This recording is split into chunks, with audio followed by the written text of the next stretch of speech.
அடுத்த செய்தியாக, உத்தரப்பிரதேச மாநிலத்தில் மதமாற்றத்தில் ஈடுபட்ட பாஸ்டர் கைது செய்யப்பட்டிருக்கிறார். சரி, ரைட்டு, அவர் தப்பு பண்ணாங்க, கைது பண்ணிட்டாங்க, அதுக்கு என்னப்பா அப்படின்னா, அவர் மதம் மாற்றுவதற்காக அவருக்கு தமிழகத்தில் இருந்து தான் பணம் போயிருக்கு அப்படிங்கிற கூடுதல் தகவலும் அந்த செய்தியில் இருக்கு. இதை எப்படி பாக்குறீங்க? நீங்கள் சொல்கிறது மாதிரி உத்தரப்பிரதேசத்துடைய ஏடிஎஸ் அவங்க அரெஸ்ட் பண்ணியிருக்காங்க.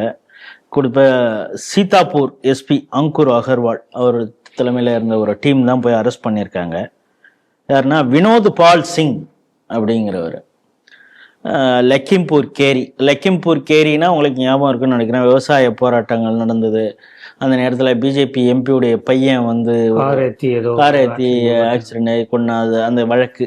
ஸோ அதை ஞாபகம் வச்சுக்கணும், லக்கிம்பூர் கேரி. இந்த லக்கிம்பூர் கேரியில் தான் இவர் மதமாற்றத்தில் ஈடுபட்டிருக்காரு. அலாங் வித் இஸ் ஒய்ஃப் ஜோதி, பேரை பார்த்தாலே தெரியும் அவங்களே மதமாற்றி. ரெண்டு பேர் பேரையும் பார்க்கும் பொழுதே இவர்கள் பாரம்பரிய கிறிஸ்தவர்கள் இல்லை, மதமாற்றப்பட்டவர்கள் இவங்க. ஸோ மதம் மாற்றப்பட்டவன் தான் இன்னும் வேகமாக வேலை செய்வான் அப்படிங்கிறதுனால அவங்க வேலை செஞ்சுருக்காங்க. அவங்களோட சேர்த்து ஆனந்த்ராம், சுப்கரன், ராமித் அப்படின்னு பல பேரை அரெஸ்ட் பண்ணியிருக்காங்க.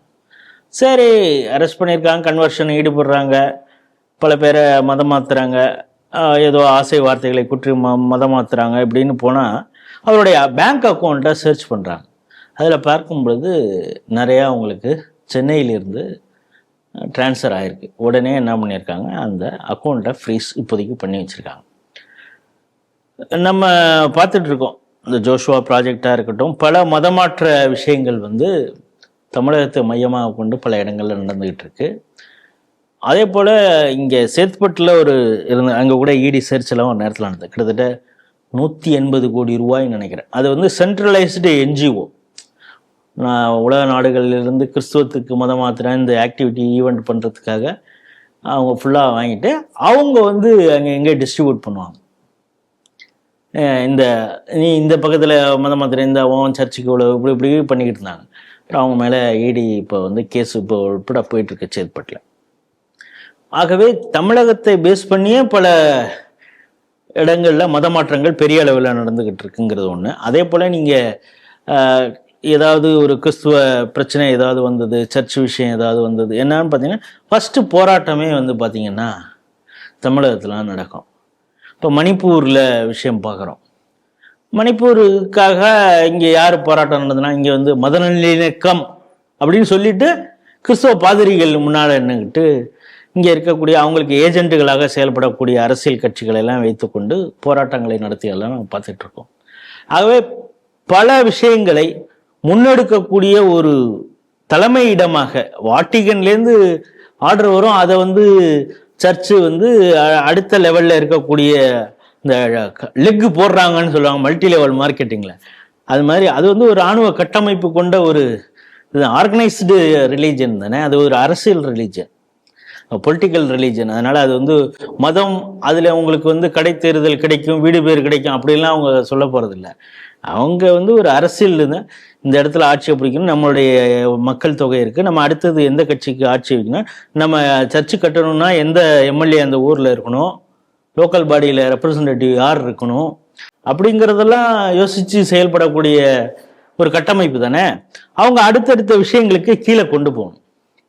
ஸோ இதற்கு பணம் தேவைப்படுகிறது. இதெல்லாம் இந்த என்ஜிஓ வச்சு பண்ணிக்கிட்டு இருந்தாங்க. இப்போ என்ஜிஓ முறுக்கின உடனே தான் பல இடங்களில் இந்த பாரதிய ஜனதா கட்சிக்கு எதிராக பல பிரச்சாரங்களை செய்கிறது. கன்னியாகுமரியெல்லாம் பார்க்குறோம். அவங்களுடைய என்ஜிஓ 3000க்கும் மேற்பட்ட என்ஜிஓக்களை இன்னைக்கு நாடு முழுக்க 30,000க்கும் மேற்பட்ட என்ஜிஓக்களை முடக்குனாங்க. அதை முடித்த உடனே அவங்களுக்கு என்ன ஒரு சஃபகேஷன் வந்துருச்சு. ஆனால் இப்போ அவங்களே வேறு விதமான முறையில் எப்படி வெளிநாட்டிலிருந்து பணத்தை கொண்டு வர்றதுங்கிறது டெக்னிக். அதில் பல புது டெக்னாலஜிலாம் யூஸ் பண்ணாங்க. சாஃப்ட்வேர் பில்லிங்கிறது மாதிரி பண்ணி அதன் மூலமாக ஒரு ப்ராஜெக்ட் மாதிரி எடுத்து அது பைசாவை வர வைக்கிறதுக்கான அது உங்களுக்கு என்ன பொருளை அனுப்புறது மாதிரிலாம் கிடையாது. சாஃப்ட்வேர்னு நான் ஒன்று சொல்லுவேன், அந்த சாஃப்ட்வேருக்குன்னு அவங்க ஏதோ லட்சத்தில் அனுப்ப போகிறாங்க, லட்சங்களில். இது போன்ற பல விஷயங்கள் நடந்துகிட்டு இருக்கு பாரு. இது ஒரு பார்ட். இப்போ நீங்கள் கரெக்டாக சொன்னீங்க, தமிழகத்திலிருந்து ஃபண்டு போயிருக்குன்னு. இந்த அரசே எப்படி செயல்படுகிறது இன்னொரு செய்தியும் இருக்குது. என்னன்னா, கன்னியாகுமரியில் வெளிநாடுகளிலிருந்து நிதி பெறாத சர்ச்சுகள் அவங்களுக்கு வந்து புனரமைப்பு பண்ணுறதுக்கு ஒரு சர்ச்சுக்கு 20 லட்சம் ரூபா. கன்னியாகுமரி மாவட்டத்தை பொறுத்தளவு தெருவுக்கு ஒரு சர்ச் இருக்கும். அதில் எல்லா சர்ச்சுக்கும் வெளிநாடுகளிலிருந்து என்ஜிஓலேருந்து பைசா வரும்லாம் சொல்ல முடியாது. ஒரு தடவை பண்ணிட்டீங்கன்னா 5 வருஷத்துக்கு நீங்கள் கிளைம் பண்ண முடியும். பெரிய ஸ்ட்ரிக்டான ஆர்டரான். 20 லட்சத்துக்கு அவன் புனரமைப்பு பண்ணால் திரும்ப 5 லட்சத்துக்கு 5 வருஷத்துக்கு பிரச்சனை இல்லாமல் தானே பண்ண போகிறான். அது குட்டி சர்ச்சோ பெரிய சர்ச்சோ நீங்கள் அதை பார்த்து. அப்படின்னா என்ன ஆக போகுதுன்னா, கன்னியாகுமரி மாவட்டத்தில் ரெவென்யூ டிபார்ட்மெண்ட் கலெக்ட் பண்ணக்கூடிய பெரும்பாலான டாக்ஸ் வந்து இதுக்கு தான் செலவு. ஏன்னா கன்னியாகுமரி மாவட்டத்தில் அவ்வளோ சர்ச் இருக்கு. என்ஜிஓ ஃபண்டட் இல்லாத சர்ச்சு ஊர் முழுக்க இருக்குது. இப்போ அவங்களுக்குலாம் இவங்க புனரமைப்பு கொடுக்குறாங்கன்னா யார் காசு எடுத்து கொடுக்க போறாங்க? இந்துக்கள் கட்டக்கூடிய வரி கூட அவன் வந்து இந்த நாட்டுடைய நலனுக்காக நாற்கரச்சாலை வாஜ்பாய் போட்டாரு. இப்பொழுது எங்க பார்த்தாலும் தேசிய நெடுஞ்சாலையில் எக்ஸ்பிரஸ் வே எல்லாம் போடுறாங்க. பல டெவலப்மெண்ட் ஆக்டிவிட்டி நடக்குது மோடி ஆட்சியில. இதெல்லாம் நம்ம கொடுக்கக்கூடிய வரி. ஏன்னா அந்த வரி வசூலை போய் கரெக்டாக அந்த மார்ச் மாதத்துக்கு முன்னாடிலேருந்தே அட்வர்டைஸ்மெண்ட் உங்களுக்கு தான் பார்த்தீங்கன்னா போடுவாங்க. நீங்கள் இந்த இந்தியாவில் இவ்வளவு கட்டமைப்பு வந்திருக்கிறது, இதெல்லாம் நீங்கள் கொடுக்கக்கூடிய வரி, அதனால தவறாமல் வரி செலுத்துவீர் அப்படின்லாம் அட்வர்டைஸ்மெண்ட் போடுவாங்க. இந்து நினச்சிட்டு இருக்கான் பாரு, மோடி கேட்குறாரு, எதுக்காக கேட்குறாரு? இவ்வளோ வளர்ச்சிக்குன்னு. ஆனால் இப்போ என்ன தெரியுது, இந்த கன்னியாகுமரி இந்த செய்தியை பார்த்தா நம்ம கொடுக்குற வரியெல்லாம் சர்ச்சுக்கு புனரமைப்புக்கு தான் இவங்க செலவு பண்ணுறாங்க அப்படின்னு தெரியற அளவுக்கு தான் இப்போ இருக்குது. தமிழக அரசு கலெக்ட் பண்ணுற அந்த ரெவென்யூ டிபார்ட்மெண்ட் இதாக இருக்கட்டும், மற்ற விஷயங்களை பார்க்கும் பொழுது அப்படிதான் தெரியுது. ஆகவே இந்துக்களுக்கு எதிரானது இந்த அரசியல் கட்டமைப்பே எப்படி இருக்குன்னு மைனாரிட்டி ஓட்டுகளுக்காக அவங்களுக்கு ஆதரவாக செயல்படுகிறாங்க. இதில் ஒரே ஒரு கன்சர்ன் மட்டும் நமக்கு இருக்குது.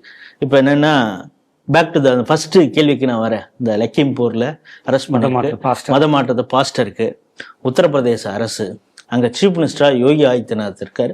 யோகி ஆதித்யநாத் பல கடுமையான நடவடிக்கை எடுக்கிறார். நமக்கு இப்போ திக்குன்னு ஒரு மனசில் தோணுது. என்னென்னா, ஏற்கனவே சத்தீஸ்கரில் மதமாற்றம் ஈடுபட்ட கன்னியாஸ்திரிகளை 2 பேரை அந்த கவர்மெண்ட் அரெஸ்ட் பண்ணியிருக்கு. அவங்க மதமாற்றத்தில் ஈடுபட்டார்கள் அப்படின்னு அந்த மாநிலத்துடைய சீஃப் மினிஸ்டர் சொல்றாரு. இல்லை அது பொய்யான செய்தி அப்படின்னு யார் சொல்றான்னா, கேரளா பாஜக மாநில தலைவரே சொல்றாரு. எங்க ஆளுகளை அங்கே அனுப்பி அங்கே தங்கி அவங்களெல்லாம் பேசி அவர்களை பத்திரமாக நாங்கள் மீட்போம் அப்படின்னு நினைச்சிருக்கோம். அவங்களுக்கு என்னன்னா, கேரளாவில் இனிமே அங்கே இருக்கக்கூடிய எல்லா கிறிஸ்துவர்களும் பாஜகவுக்கு தான் ஓட்டு போடுவாங்க அப்படிங்கிற ஒரு கனவு கண்டுகிட்டு இருக்காங்க. கன்னியாகுமரியில் பார்த்தாச்சு, சிவகங்கையில் சேர்ந்த அலெக்சிஸ் பிரான்சிஸ் அப்படிங்கிறவர் ஆப்கானிஸ்தான்ல தாலிபான்களால் கடத்தப்பட்டாரு. அவங்களெல்லாம் மீட்டு கொண்டு வந்தது சுஷ்மா ஸ்வராஜ் அவர்கள் தான். அந்த நேரத்தில் கிறிஸ்துவர்கள் வந்து பாஜகவுக்கு எந்த அளவுக்கு நன்றி கடனோட செயல்படுத்துனாங்கன்னு நமக்கு தெரியும். அதே போல் மீனவர்கள், அதில் சில கிறிஸ்தவ மீனவர்களும் உண்டு. இலங்கையில் 5 பேர் தூக்கு தண்டனைக்கு இருந்தாங்க. அவங்கள பத்திரமாக மீட்டு கொண்டு வந்தார் மோடி. அவங்க எவ்வளவு நன்றி கடன் பட்டார்கள்னு நமக்கு தெரியும். கேரளாவை சேர்ந்த பல நர்ஸுகள், பெரும்பாலும் அவர்கள் கிறிஸ்துவர்களாக இருந்தாங்க, சிரியாவில் இருந்தாங்க. அப்பொழுது இருந்த வெளியுறவு இணை அமைச்சராக இருந்த வி.கே. சிங் நேரடியாகவே போய் பேசி நெகோஷியேட் பண்ணி அவங்கள பத்திரமாக மீட்டு கொண்டு வந்தார். ஆகவே கேரளாவில் இருக்கக்கூடிய கிறிஸ்தவர்கள் எந்த அளவுக்கு பாஜகவிற்கு ஆதரவாக செயல்பட்டார்கள்லாம் நம்ம பார்த்தாச்சு.